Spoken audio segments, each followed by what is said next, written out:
Hello, bienvenue sur la Minute Agile. Aujourd'hui, on va parler des 8 étapes de changement de coteur. Et oui, on fait un second épisode autour du sujet des transfos agiles. Et nous allons voir ensemble en quoi consistent ces fameuses 8 étapes. Et vous allez voir que c'est très utile quand on veut réaliser une transformation d'entreprise. Si jamais vous voulez choisir les sujets de la Minute Agile, n'hésitez pas à aller dans l'onglet communauté. C'est là qu'on lance les votations pour les prochains sujets. Et si vous voulez être sûr de ne pas les louper, surtout cliquez sur l'icône de notification et mettez recevoir l'ensemble des notifications de la Minute Agile. Et vous serez un vrai acteur de la Minute Agile. Et donc à présent, on va s'occuper de notre sujet du jour, les 8 étapes de changement de coteur.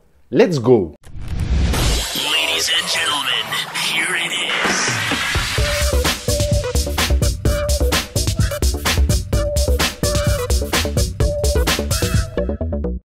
Alors les 8 étapes de changement de coteur est un sujet très intéressant. C'est le docteur John Koetter qui a analysé 30 ans de transformation d'entreprise, et pas forcément agile, parce que c'est pas si récent que ça, mais de transformation d'entreprise de façon assez générale, et qui en a fait un condensé pour définir les 8 étapes qui amènent probablement plus à un succès. Et quand on commence à avoir un peu d'expérience dans les transformations d'entreprise, il est vrai qu'au final, c'est plutôt cohérent. Du coup, on va regarder un petit peu ces 8 étapes ensemble.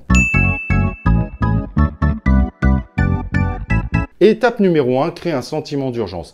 Ça, c'est vrai que ça paraît bête, mais c'est assez important. Pour pouvoir transformer une entreprise, il faut s'assurer qu'il y ait un réel besoin. Et s'il n'y a pas ce sentiment d'urgence qu'il faut se transformer, on s'aperçoit que les transformations n'arrivent pas réellement à se lancer. Moi, je vois des exemples typiques. Je travaille sur Paris et je travaille également sur Genève. Quand on voit la situation économique de Genève et la situation économique de Paris, et encore plus depuis le Covid-19, on voit bien que le sentiment d'urgence qu'il y a réellement du côté de Paris, il n'existe pas vraiment du côté de Genève. Du coup, à Paris, on voit bien qu'il y a réellement des transformations qui se lancent avec plus ou moins de succès, mais cependant, il y a de réelles transformations qui se lancent parce que les entreprises pensent que c'est leur unique chance de survie dans un avenir lointain. Or, à Genève, par rapport au secteur d'activité et par rapport à leurs états financiers, c'est vrai que les entreprises n'ont pas du tout cette impression qu'il y a une urgence et que du coup, le besoin de se transformer et surtout de se transformer en agile n'est pas vu comme une urgence, mais plutôt comme un plus pour l'avenir. Et on voit de réelles différences, c'est que quand on lance des transformations agiles du côté de Genève, on s'aperçoit que c'est plutôt des pratiques qui sont mises en place à droite, à gauche, mais qu'il n'y a rien de général. Alors qu'à Paris, malgré les échecs qu'on peut voir, les grands groupes se lancent réellement dans des transformations et il y en a certains qui investissent des millions là-dedans. 2, former une coalition. Ça, c'est très important. Si vous voulez transformer une entreprise, vous ne pouvez pas le faire seul. Et c'est pas une SS2I qui va venir et qui va aider le top management juste à se dire « Ah, on va transformer ça, ça, ça, ça, ça ». Ça ne fonctionne pas. Il faut réellement créer une coalition et avoir de plus en plus de gens au sein de l'entreprise qui vont aider à cette transformation. Et aujourd'hui même, ceci se vérifie parce qu'il y a de plus en plus de transformations qui partent vraiment sur l'idée qu'une transformation ne réussira que si elle est co-construite avec l'ensemble des employés de l'entreprise. Et ça marche plutôt pas mal. On commence à voir d'ailleurs un peu plus de succès depuis que la co-construction est mise en avant. Mais clairement, si vous pensez que seul vous allez réussir à transformer comme le top management qui pense qu'il va être seul à décider, il n'y a pas beaucoup de chances pour que ça fonctionne. Sans citer le nom aujourd'hui, il y a plusieurs exemples sur le marché parisien où on s'aperçoit que ça n'a évidemment pas du tout fonctionné. 3, créer une vision. Transformer une entreprise, c'est pas si simple que ça. Il faut vraiment se créer une vision de la transformation d'entreprise. D'ailleurs, au passage, il y a un modèle qui se popularise dans le monde anglophone qui est très intéressant, qui s'appelle la Business Agility, qui est évidemment également le fruit d'expérience dans les transformations agiles, qui vous dit qu'il y a 12 points à aborder si on veut réaliser une bonne transformation. Et on ne peut pas le faire que là, ou passer juste par un pilote, mais plutôt d'essayer de travailler ces 12 points de façon à toucher l'ensemble de l'entreprise et de réellement faire une réelle transformation agile. Évidemment, c'est pas la seule façon de faire, mais je vous recommande cependant d'aller voir un peu les expériences sur le sujet. Vous avez plus de chances de réussir une transformation si vous suivez des expériences qui ont amené à des succès et d'autres qui ont amené à des échecs de façon à mieux comprendre la réelle difficulté d'amener une entreprise à devenir agile. Et là, on ne parle pas juste de mettre une équipe en Scrum. Il y a d'ailleurs autour de ça des initiatives que j'aime beaucoup, le fait de se dire on va faire une transformation agile avec des saisons et on va faire évoluer notre transformation au fur et à mesure avec des rétrospectives, un peu comme une équipe Scrum en fait, mais à l'échelle d'une entreprise de façon à amener la transformation agile à bénéficier des erreurs et des succès de façon à amener une amélioration continue dans cette transformation agile. Moi, je trouve ça très intéressant. Et étape numéro 4, communiquer sa vision. C'est très important. J'ai déjà vu des transformations agiles qui étaient menées par des top managers et qui au final n'ont jamais réussi parce que tous ceux qui faisaient pas partie de ce top management n'avaient aucune idée réellement de ce qu'était cette transformation. J'ai déjà vu des organisations qui avaient fait appel à des grosses SS2I pour monter tout un modèle complet de ce que sera l'organisation de l'entreprise. Un mélangé de Save, de Spotify, de Less et de tout le reste. Et faut être honnête, sur les slides, ça rendait vraiment bien. Le problème, c'était pas co-construit avec les gens qui étaient sur le terrain. Et 2, les gens n'étaient même pas réellement au courant, en fait, de ce que le top management voulait mettre en place. Donc, à ce moment-là, il y a un véritable fossé et évidemment, vous êtes assuré qu'il n'y aura pas de succès dans votre transformation agile. Donc, communiquer, ça paraît juste une évidence, mais c'est une étape obligatoire pour réussir une transformation agile. La 5e étape de ce modèle, c'est inciter à l'action. Ok, on a communiqué, on a dit un peu là où on va aller. Alors moi, je vous recommande d'ailleurs de pas trop donner les détails pour justement inciter à l'action l'ensemble des équipes dans l'organisation, que ce soit des individus, que ce soit des équipes, que ce soit des business units, pour qu'elles participent elles-mêmes à cette transformation. Et ça, c'est vraiment inciter à l'action.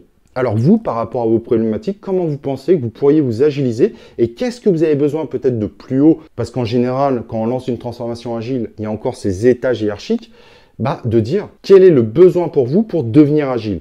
Et au fur et à mesure, on construit cette agilité et on incite évidemment chaque groupe à trouver sa propre agilité pour avoir une autonomie qui fonctionne avec une véritable capacité de flexibilité pour délivrer un maximum de valeur possible et de ne pas essayer de répondre simplement à de simples enveloppes budgétaires, donc le budget qu'on doit dépenser parce qu'on nous l'a alloué au risque de le perdre l'année suivante. Donc pour ça, il faut vraiment inciter à l'action. Donc, n'hésitez pas à prendre des coachs agiles et pourquoi pas également des UX, à amener de véritables Scrum Masters, pourquoi pas des Product Owners avec un véritable mindset agile. Bref, renforcer les équipes, inciter à l'action de façon à ce qu'il y ait des véritables déclenchements. Et si vous fonctionnez avec les systèmes de saison, comme je vous expliquais avant, un système que je trouve plutôt intéressant, en plus de ça, on va faire un suivi et puis on va essayer d'améliorer au fur et à mesure de l'état d'avancement de notre transformation. Étape numéro 6, démontrer des résultats à court terme. C'est très important. Si on pense qu'on va pouvoir faire une transformation en ne voyant que des résultats à long terme, il y a très peu de chances que ça réussisse. Au début, on met de l'agilité. Quand on met une équipe en Scrum, par exemple, elle va être super motivée, c'est nouveau, c'est sympa, et puis c'est à la mode. Mais après 6 mois de fonctionnement, il y a de la lassitude. Et encore pire, si on voit qu'au final, ça change pas grand-chose au niveau des résultats. Donc, il est très, très important de démontrer à court terme des résultats pour garder une certaine motivation et montrer aux gens que les transformations et les choses qu'ils opèrent sont vraiment productives. Et ce qui amène évidemment à l'étape numéro 7, de bâtir sur ses premiers résultats. Donc grâce à ces premiers résultats, on va bâtir dessus pour essayer de réatteindre de nouveaux résultats à court terme, tout en ayant évidemment l'objectif d'atteindre des résultats à long terme. Mais au moins, il n'y a pas une monotonie ou une lassitude qui va se mettre en place et on a beaucoup plus de chances d'atteindre nos fameux résultats à long terme. Et vous voyez, l'idée de mettre des saisons pour rythmer un peu votre transformation agile, ça va exactement dans ce sens. Ça veut dire, à chaque fois, à la fin d'une saison, on va voir un peu les résultats à court terme, puis on va essayer de bâtir dessus pour lancer une nouvelle saison. Ce sont en gros des grosses itérations, mais qui ne sont pas liées au développement d'un produit, mais plutôt liées évidemment à la transformation d'entreprise.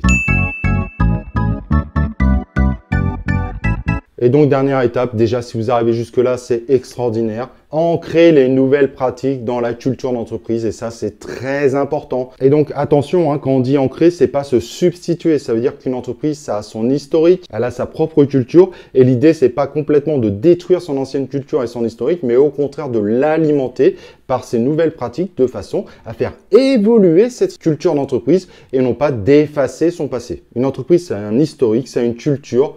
Il ne faut pas le nier, il ne faut pas essayer de la supprimer, mais il faut au contraire la faire évoluer comme si cette entreprise avait une histoire et que cette histoire continuait à s'alimenter au fur et à mesure. Et si vous arrivez à mettre ces 8 étapes, je peux vous assurer que vous avez beaucoup plus de chances d'aller vers le succès et ça a été prouvé dans le passé. Donc si vous vous souvenez, on avait fait un épisode également sur le modèle APCA. Le modèle APCA et le modèle de Kotter se complètent très bien. Il y a d'autres modèles aussi que vous pouvez suivre. L'idée évidemment n'est pas de faire du cargo culte, mais de bénéficier de l'expérience du passé de façon à ne pas refaire les mêmes erreurs. Et comme vous le diront certains coachs agiles, et ils ont parfaitement raison, il n'y a évidemment pas un seul modèle à suivre, mais bénéficier des modèles existants pour amener votre entreprise à se transformer tout en adaptant évidemment par rapport au contexte de l'entreprise vous donnera beaucoup plus de chances à la réussite parce qu'il faut bien comprendre que les transformations agiles, il y a plus de 80% des transformations qui sont plutôt dans l'échec. Voilà, j'espère que cet épisode de la Minute Agile vous aura plu. Profitez bien de ces derniers moments de vacances et nous on se retrouve bien évidemment dans un prochain épisode de